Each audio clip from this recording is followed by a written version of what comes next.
বিসমিল্লাহির রহমানির রহিম। প্রিয় শিক্ষার্থীবৃন্দু,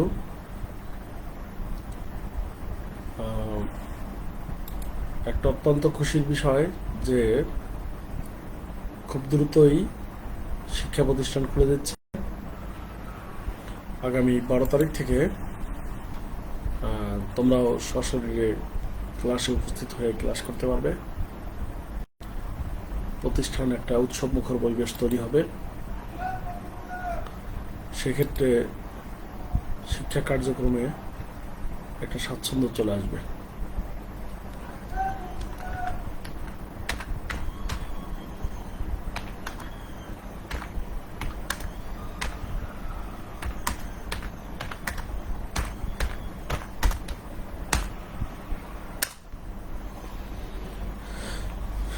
আমার কথা শোনা যাচ্ছে কি?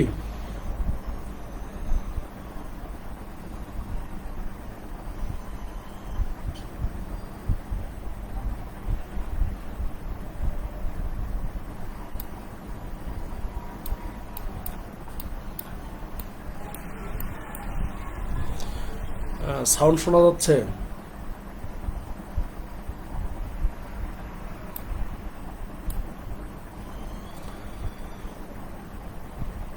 হ্যাঁ, সপ্তাহে 6 দিন ক্লাস হওয়ার কথা।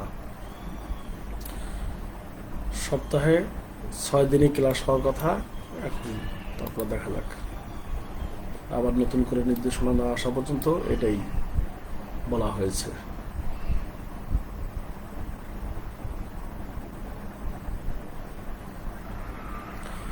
আচ্ছা, আমরা আবার চলে যাই আমাদের তৃতীয় অধ্যায়। তৃতীয় অধ্যায় কি ছিল? তৃতীয় অধ্যায়টা ছিল গতি ও গতির সমীকরণ। সেখানে আমরা সংক্ষিপ্ত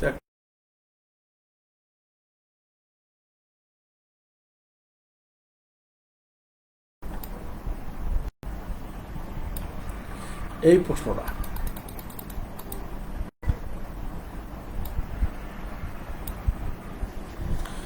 রৈখিক বেগ ও কৌণিক বেগের মধ্যে সম্পর্ক দেখাও। রৈখিক বেগ ও কৌণিক বেগের মধ্যে সম্পর্ক। এখানে তোমরা একটা বৃত্ত দেখতে পাচ্ছ, একটা বৃত্ত, যেটা বৃত্তের কেন্দ্র হচ্ছে ও, ব্যাসার্ধ হচ্ছে আর। ও এর সমানও যেরকম আর, ও বি সমানও আর, যেহেতু ব্যাসার্ধ। তাহলে এখানে প্রশ্নটা কিরকম হবে? মনে করি একটি কণা আর ব্যাসার্ধের বৃত্তাকার পথে ঘুরছে। মনে করি একটি কণা আর ব্যাসার্ধের বৃত্তাকার পথে ঘুরছে এবং টি সময়ে এই অবস্থান হতে বি অবস্থানে পৌঁছালো। টি সময় থেকে কোথায় পৌঁছাচ্ছে? এই অবস্থান থেকে বি অবস্থানে পৌঁছেছে টি সময়। কণা কর্তৃক অতিক্রান্ত দূরত্ব কি হবে? সরাসরি যদি আমরা একটা রেখা টানি এ বি বরাবর, তাহলে এ বি সমান আমরা ধরলাম কি এস। কণা কর্তৃক অতিক্রান্ত দূরত্ব এ বি সমান ধরলাম কি এস। এবং কৌণিক দূরত্বটা কতটুকু? কৌণিক দূরত্ব হচ্ছে এ ও বি। কৌণিক দূরত্বটা হবে এ ও বি, এরকম হবে। সেটা কতটুকু? সেটা হচ্ছে থিটা। থিটা পরিমাণ সে কৌণিক দূরত্ব অতিক্রম করছে। থিটাকে রেডিয়ানের প্রকাশ করলে আমরা পাই থিটা সমান চাপ বাই ব্যাসার্ধ। কোণ সমান আমরা কি জানি? আমরা জানি চাপ। এ বি হচ্ছে চাপ আর ব্যাসার্ধ হচ্ছে ও এ বা ও বি। আমরা জানি কি এসএসসিতে তোমরা পড়েছিল যে থিটাকে যদি রেডিয়ানে প্রকাশ করা হয়, কোণকে যদি রেডিয়ানে প্রকাশ করা হয়, তাহলে সেটা কি হচ্ছে? উপরে হবে চাপ, নিচে হবে কি ব্যাসার্ধ। তাহলে চাপ বাই ব্যাসার্ধ এটা হবে। তাহলে আমরা সেক্ষেত্রে লিখতে পারি কি, আমরা যদি ইকুয়েশনটাকে গুণন করি, যদি বজ্র গুণন করি, তাহলে এস সমান থিটা ইন্টু আর। এখন উভয় পক্ষকে যদি সময় দ্বারা ভাগ করি, তাহলে এস এর নিচে একটা টি বসা দিলাম, থিটা আর নিচে একটা টি বসা দিলাম। আমরা জানি এস বাই টি সমান লেখা যায় V, R theta by T সমান লেখা যায় ওমেগা। তাহলে সমান এখানে দেখো যে এস বাই টি এখানে রয়েছে, এটার পরিবর্তে কি লেখা যায়? এস বাই টি এর পরিবর্তে ভি লেখা যায়। আমরা এখানে ভি লিখলাম। আর এখানে থিটা বাই টি এর পরিবর্তে ওমেগা লেখা যায়। তাহলে ওমেগা যদি লিখি তাহলে ওমেগা আর, তাহলে ভি সমান সমান ওমেগা আর, অর্থাৎ রৈখিক বেগ সমান সমান কৌণিক বেগ ইন্টু ব্যাসার্ধ, এটা লেখা যায়, এটাই মনে হয় আছে। রৈখিক বেগ সমান সমান কৌণিক বেগ ইন্টু ব্যাসার্ধ। তাহলে এই প্রশ্নটা আমরা করলাম, খুবই সহজ একটা প্রশ্ন। আমি যতটা সম্ভব অন্যান্য বইয়ের তুলনায় সহজ করে উপস্থাপন করার চেষ্টা করেছি। যে মনে করি একটি কণা আর ব্যাসার্ধের বৃত্তাকার পথে ঘুরছে, এই কণাটা কি করতেছে, এই জিরো থেকে কেন্দ্র থেকে ও থেকে আর ব্যাসার্ধের বৃত্তাকার পথে ঘুরতেছে। টি সময়ে এ অবস্থান থেকে বি অবস্থানে পৌঁছালো, টি সময় কি করছে, এ অবস্থান থেকে বি অবস্থানে পৌঁছাইছে।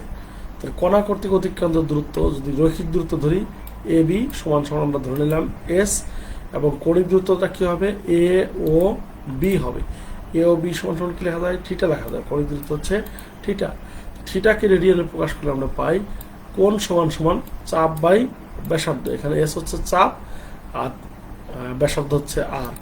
আমরা যদি এটা বজ্র গুণন করি তাহলে এস সমান সমান থিটা ইন্টু আর। তাহলে উভয় পক্ষকে যদি সময় দ্বারা ভাগ করি তাহলে সেক্ষেত্রে কি হবে, S by T theta into R by T. আমরা কি জানি, এস বাই টি সমান জানি হলো ভি, এস বাই টি সমান ভি জানি, আর থিটা বাই টি সমান সমান জানি ওমেগা। তাহলে ভি ইন্টু ওমেগা আর। তাহলে রৈখিক বেগ সমান সমান কৌণিক বেগ গুণন ব্যাসার্ধ। এটাই ছিল আমাদের শেষ ছোট প্রশ্ন। এখানে রচনা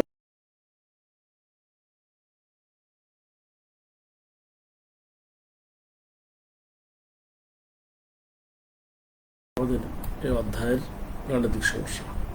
তো 3টা রচনামূলক প্রশ্ন থাকলেও আজকে আমরা হয়তো 2টা প্রশ্ন নিয়ে আলোচনা করব।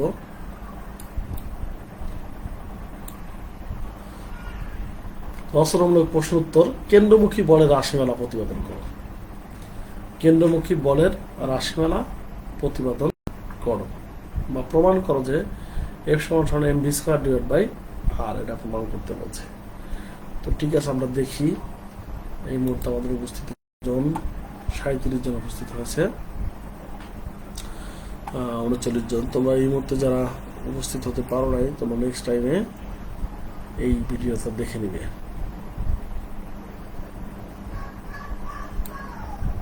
এরকম ক্যাপশন বা এরকম ইমেজ দেওয়ার কারণ কি?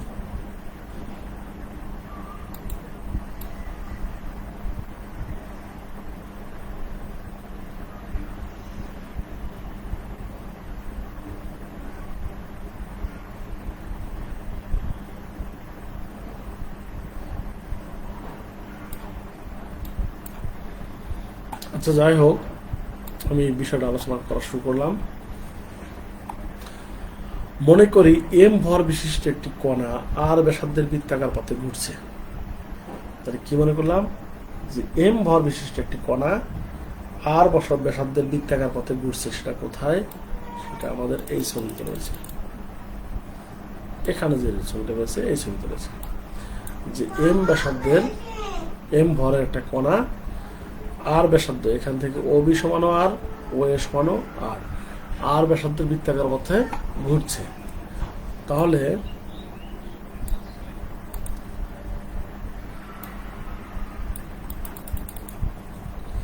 এবং টি সময়ে এ অবস্থান থেকে বি অবস্থানে পৌঁছালো। টি সময় কি করছে, টি সময় এ অবস্থান থেকে বি অবস্থানে গেছে। সেটা কোথায় গেছে টি সময়ে, আবার একটু দেখে আসি। টি সময় এ অবস্থান থেকে বি অবস্থানে আসছে, মানে এখান থেকে ঘুরে ব্যাসার্ধের পথে ঘুরে বি অবস্থানে আসছে। যদি কেন্দ্রমুখী বল ক্রিয়া না করতো তাহলে এসি বরাবর চলে যেত।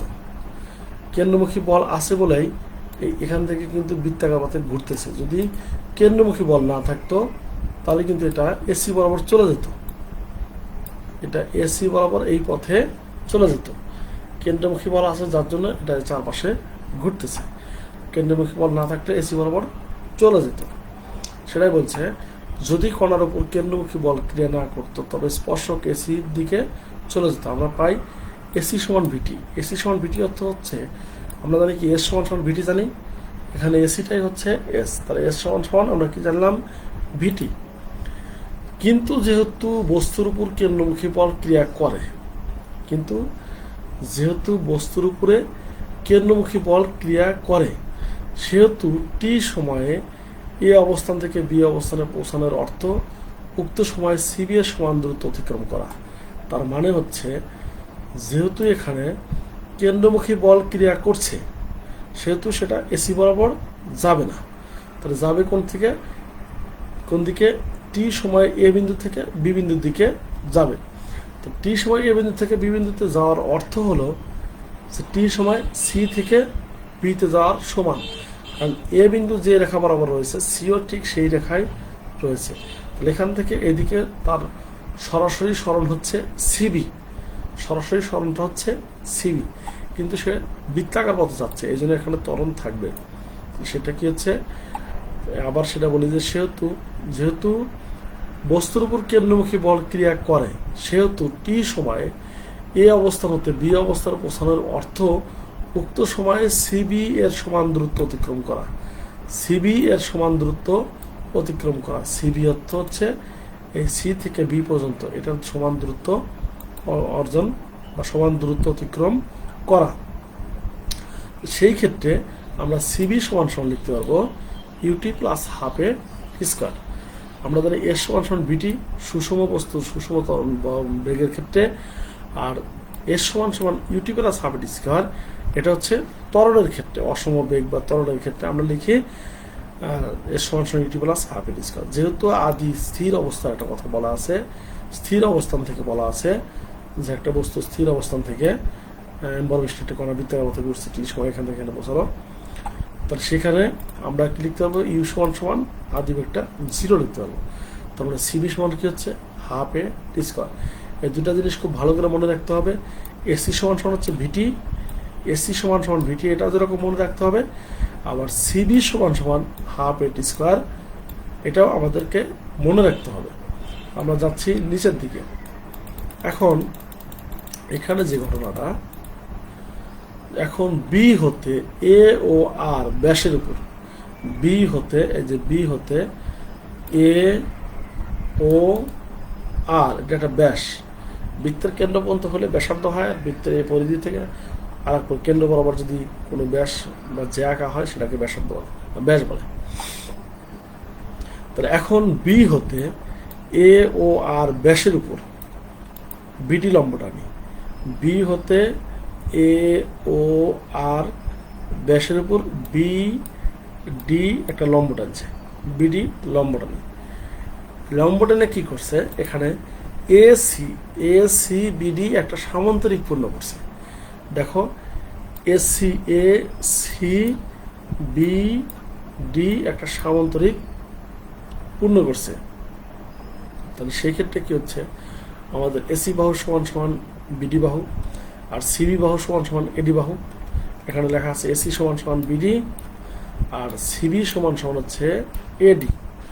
এখন ত্রিভুজ ও বিডি থেকে আমরা পাই, ত্রিভুজ ও বিডি থেকে আমরা পাই ত্রিভুজ ও বিডি, ও বিডি এই ত্রিভুজটা হচ্ছে একটা সমকোণী ত্রিভুজ, যার অবিবাহ হচ্ছে অতিভুজ। তাহলে আমরা অতিভুজ যদি থাকে সেই ক্ষেত্রে আমরা বৃত্তের যে সূত্র, ত্রিভুজের যে সূত্রটা জানি, ওবি স্কোয়ার সমান ওডি স্কোয়ার প্লাস বিডি স্কোয়ার, ওডি স্কোয়ার প্লাস বিডি স্কোয়ার। তাহলে ওবি স্কোয়ার সমান কি জানলাম, যে ওডি স্কোয়ার প্লাস বিডি স্কোয়ার। এখন দেখো ওডি সমান আবার কি লেখা যায়? ওডি সমান লেখা যায় ও এ মাইনাস এডি, মানে ও থেকে এ পর্যন্ত। এটা যদি নিয়ে যদি আমরা এ থেকে ডি পর্যন্ত বিয়োগ দিই, তাহলে কি ও থেকে ডি পর্যন্ত পাওয়া যাবে। এখন তোমাদের মনে প্রশ্ন হতে পারে যে স্যার আমরা এইসব বিয়োগ টিয়োগ করতে যাবো কেন? যুক্তি আছে, কারণ ওডির সরাসরি কোনো মান নাই, ওডির সরাসরি কোনো মান নাই, কিন্তু ও এর একটা মান আছে। ও এর মানটা কি?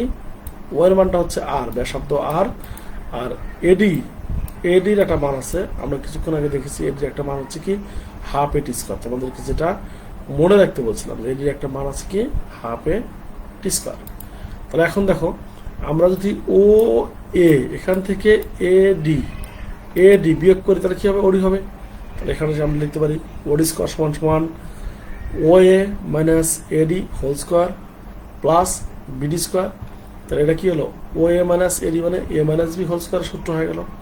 আমরা ওটাই লিখবো, O A square minus 2 O A AD plus AD square plus BD square. এখন আমরা মানগুলো বসাই, যদি মান বসাই এখানে ওবি সমান সমান কী দেওয়া আছে? ওবি সমান সমান হচ্ছে আর, এই ওবি সমান সমান হচ্ছে আর, এই পাশে আর স্কোয়ার, ও এ সমান সমান আর, এখান থেকে এই মাথা পর্যন্ত ও এ, এখান থেকে এই পর্যন্ত ও এ সমান সমান হচ্ছে আর, তাহলে আর স্কোয়ার 2 ইন্টু ও এ আর, এবং এডি সমান সমান আমরা কি জানতাম? হাফ এটি স্কোয়ার, সেটা বসালাম। এই যেখানে আবার দেখে আসি, সিডি সমান সমান হাফ এডি স্কোয়ার, তার মানে সিডি আর এডি সমান সমান সিবি, সিবি আর এডি একই জিনিস, হাফ এটি স্কোয়ার। আমরা এখানে বসালাম হাফ এটি স্কোয়ার, হাফ এ টি স্কোয়ার। তাহলে এখন কি আছে? এডি স্কোয়ার আছে, হাফ এটি স্কোয়ার, তারপরে স্কোয়ার। বিডি সমান সমান আমরা কি জানি? বিডি সমান সমান জানি এসি, বিডি সমান সমান আমরা কি জানি? বিডি সমান সমান জানি এসি। এখন এখানে বিডি সমান সমান কি আছে? এসি আছে। আবার এসি সমান সমান কি জানি? বলে রাখতে বলছিলাম, এসি সমান সমান হচ্ছে বিটি। তো এখানে এসি স্কোয়ার হবে, বিডি স্কোয়ার হওয়ার অর্থ হচ্ছে এসি স্কোয়ার, এসি স্কোয়ার হওয়ার অর্থ হচ্ছে বি স্কোয়ার টি স্কোয়ার। তাহলে এখানে দেখো যে আমাদের এখানে এই আর যদি এই পাশে চলে আসে তাহলে আর স্কোয়ার মাইনাস আর স্কোয়ার সমান 0। আর এখানে দেখো কি আছে? এখানে এই টু কাটা, তাহলে মাইনাস আর এ টি স্কোয়ার, আর এ টি স্কোয়ার হচ্ছে। এখন এই টার্মটা দেখো, এই টার্মটা একেবারেই ক্ষুদ্র হওয়াতে এই এ বিন্দু থেকে বি বিন্দুতে একটা বস্তু আসতে একেবারে ক্ষুদ্র সময় লাগবে। তো সেই ক্ষুদ্র সময়ের উপর যদি স্কোয়ার করা হয় সেটা আরও ক্ষুদ্র হবে, তারপর যদি আবার একটা 2 দিয়ে ভাগ করা হয় সেটা ক্ষুদ্র হবে, তারপর যদি আবার একটা স্কোয়ার করা হয় সেটা আরও ক্ষুদ্র হবে। তার মানে টি ক্ষুদ্র, সেহেতু আমরা হাফ এ টি স্কোয়ার স্কোয়ার বর্জন করি, এটা আমাদের দরকার নাই, এই টার্মটা আমাদের দরকার নাই। তো সেই ক্ষেত্রে আমরা কি লিখতে পারবো? যে মাইনাস আর এ T square plus B square টি স্কোয়ার। এখন এখানে মাইনাসটা যদি এই পাশে চলে আসে তাহলে কী হবে? আর এ টি স্কোয়ার, এদিকে বি স্কোয়ার টি স্কোয়ার হবে, টি স্কোয়ার কাটা, তাহলে আর এ সমান সমান বি স্কোয়ার। তার মানে এ সমান সমান বি স্কোয়ার বাই এ সমান সমান বি স্কোয়ার বাই আর হচ্ছে। আমরা জানি কি নিউটনের গতির দ্বিতীয় সূত্র থেকে আমরা কি জানি? নিউটনের গতির দ্বিতীয় সূত্র থেকে আমরা জানি এফ সমান সমান এম এ। নিউটনের গতির দ্বিতীয় সূত্র থেকে আমরা জানি এফ সমান সমান এম এ। তাহলে এখানে এর জায়গা যদি আমরা এটা বসা দেই তাহলে কি হচ্ছে? এর জায়গা যদি ভি স্কোয়ার বাই আর বসা দেয় কি হবে? এফ সমান সমান M V square by R, F সমান সমান M V square by R, এটা হবে। তাহলে আমরা আবার কিছুক্ষণ আগে বের করেছিলাম ভি সমান সমান ওমেগার, ভি হচ্ছে রৈখিক বেগ, ওমেগা হচ্ছে কৌণিক বেগ, গুণন হচ্ছে ব্যাসার্ধ, এটা আমরা কিছুক্ষণ আগে বের করেছি। তাহলে এখানে যদি স্কোয়ার করি তাহলে M omega square R square divided by R. তাহলে এই আর আর যেখানে যে আর স্কোয়ার হবে সেই আর এর সাথে একটা আর কেটে গেল, তাহলে এফ সমান সমান এম ওমেগা স্কোয়ার আর। এটাই হচ্ছে আমাদের কেন্দ্রমুখী বলের রাশিমালা, এটাই হচ্ছে আমাদের কেন্দ্রমুখী বলের রাশিমালা। তাহলে আমরা খুব সহজেই এই বিষয়টা আয়ত্ত করতে পারবো। প্রথমে আমরা কি করব? প্রথমে আমরা একটা ইকুয়েশন বের করেছি কি, যে যদি সরাসরি বৃত্ত কেন্দ্রমুখী বল ক্রিয়া না করতো তাহলে একটা স্পর্শক বরাবর এসি বরাবর চলে যেত, সেটা হতো কি এস সমান সমান বিটি, এরকম হতো। যেহেতু কেন্দ্রমুখী বল আছে সেহেতু আমরা সিবি সমান সমান কি পাচ্ছি? হাফ এ টি স্কোয়ার পাচ্ছি। আর ত্রিভুজ থেকে আমরা এটা পাচ্ছি কি, যে ত্রিভুজ ওবিডি থেকে আমরা কি পাচ্ছি? যে অতিভুজ স্কোয়ার ওবি স্কোয়ার সমান সমান ওডি স্কোয়ার প্লাস বিডি স্কোয়ার। যেহেতু ওডির নিজস্ব কোনো মান নাই সেজন্য আমরা ও A minus AD whole square এইটাগুলোর উপরে আমরা মানগুলো বসা দিলেই এই ইকুয়েশনটা চলে আসবে। এখন আমরা আসি 2 নম্বর প্রশ্নে। তার আগে দেখে নেই তোমাদের উপস্থিতি কতজন।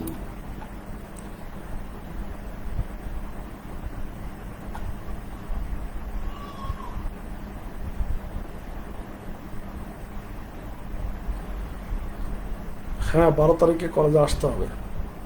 অনেক প্রশ্ন করছে, দেখি কি লিখছে।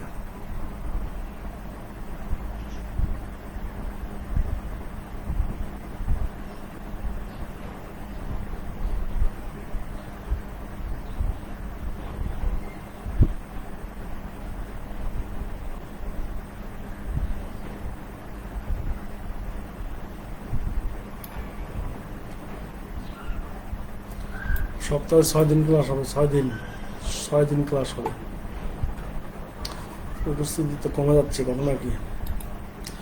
আচ্ছা, এখানে একদম সোজা আমরা এতক্ষণ যে প্রশ্নটা পড়াইছি সেখান থেকে আমরা বের করব। মনে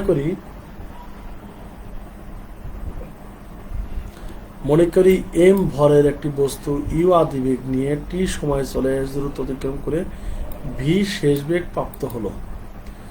যখন বস্তু কণাটি এ ত্বরণে চলছিল, তাহলে আমরা দূরত্ব সমান জানি কি এস ইন্টু ভিটি। এস হচ্ছে গড় বেগ, ভিটি হচ্ছে এস হচ্ছে দূরত্ব, ভিটি হচ্ছে ভি হচ্ছে গড় বেগ, টি হচ্ছে সময়। তাহলে আমরা কি জানি ভি বার ইন্টু টি। তাই ভি বার সমান আমরা কি জানি U T U plus V divide by two, মানে গড় বেগ আদি বেগ এবং শেষ বেগকে 2 দিয়ে ভাগ করলে গড় বেগ পাওয়া যায়। সেই ভি বারটা হচ্ছে U plus V divided by 2।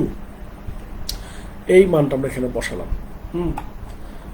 আচ্ছা, তাহলে কি হলো এস সমান সমান U plus V divide by 2 into টি।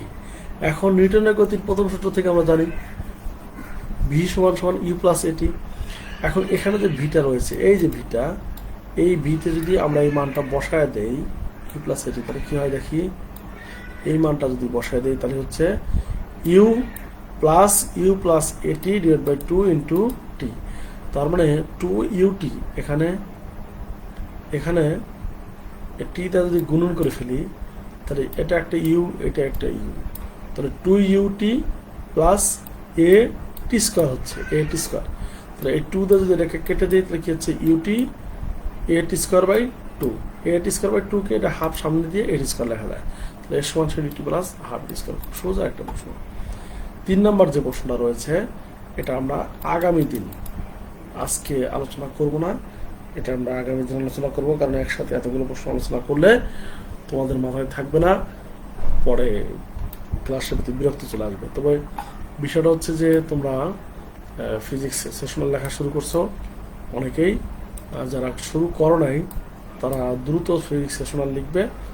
সেশনালটাই তোমাদের সবচেয়ে বেশি ইম্পর্টেন্ট আমি মনে করতেছি, কারণ মিড টার্ম পরীক্ষা, ক্লাস টেস্ট, কুইজ টেস্ট এগুলোর যতটা না ইফেক্টিভ, সেশনাল লেখাটাই আমি সবচেয়ে বেশি গুরুত্ব দিচ্ছি। কারণ হচ্ছে যে সেশনাল লিখলে তুমি অন্ততপক্ষে বইয়ের ভিতরে কি রয়েছে সেই বিষয়টা তোমার একটু হলেও নলেজ আসবে, যে হ্যাঁ এই প্রশ্নগুলো রয়েছে, এটা এখানে বুঝি না, এটা এখানে বুঝি, এরকম ব্যাপার। আর আগামী দিন তোমরা এই রচনামূলক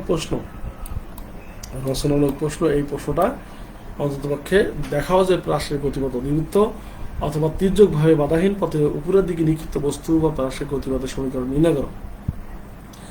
এই প্রশ্নটা একাধিকবার অন্ততপক্ষে 2-3 বার রিডিং পড়বে। কোথায় বুঝতে পারো না সেটা জানার চেষ্টা করবে, যে কোথায় তুমি বুঝতে পারো না সেটা জানার একটু চেষ্টা করবে।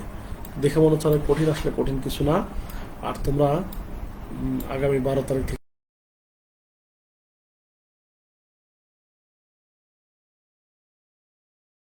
সেশনাল লেখা যে যতটুকু পারো শেষ করবে। পুরা বই সবগুলো প্রশ্ন লিখতে হবে।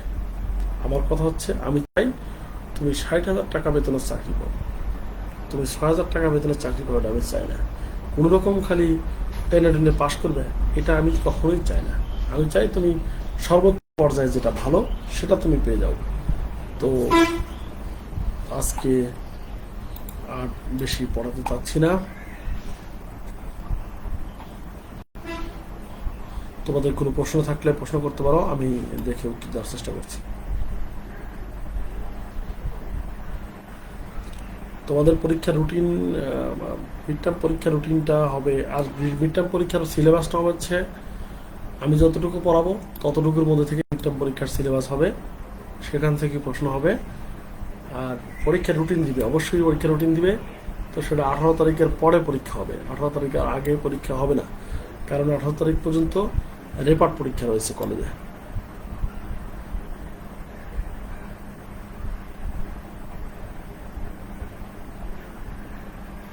তিন নম্বরটাও কি কঠিন লাগবে না? 3 নম্বর প্রশ্ন তো এগুলা কোনোটাই কঠিন না, তারপরে একটু বোঝার চেষ্টা করবে।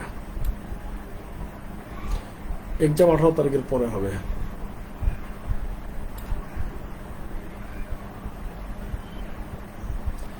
আচ্ছা, তুমি আজকে প্রথম ক্লাস করতেছো, অসুবিধা নাই। তুমি যে ক্লাসগুলো মিস করছো সেগুলোর ভিডিওটা দেখে নিবে। আর হচ্ছে আমার সাবজেক্টে যেটা হবে সেটা হচ্ছে একটা বই কালেকশন করে, যে কোনো বই হতে পারে, হক হতে পারে, বেহক হতে পারে, টেকনিক্যাল, নন টেকনিক্যাল, আরও যত বই আছে, যে কোনো বই থেকে তুমি যেটা পড়বে সেটার সবগুলো প্রশ্ন লিখতে হবে। এটা হচ্ছে আমার কথা। সেশনাল লিখতেই হবে। গুড। একজন সেশনাল লিখে ফেলছে, তাকে আমি একটু লাইক দিলাম।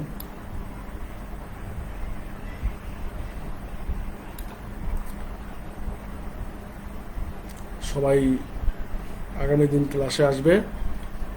আর সবাইকে মহান সৃষ্টিকর্তা ভালো রাখুক, সেই প্রত্যাশা করে আজকের মতো বিদায় নিচ্ছি। আল্লাহ হাফেজ।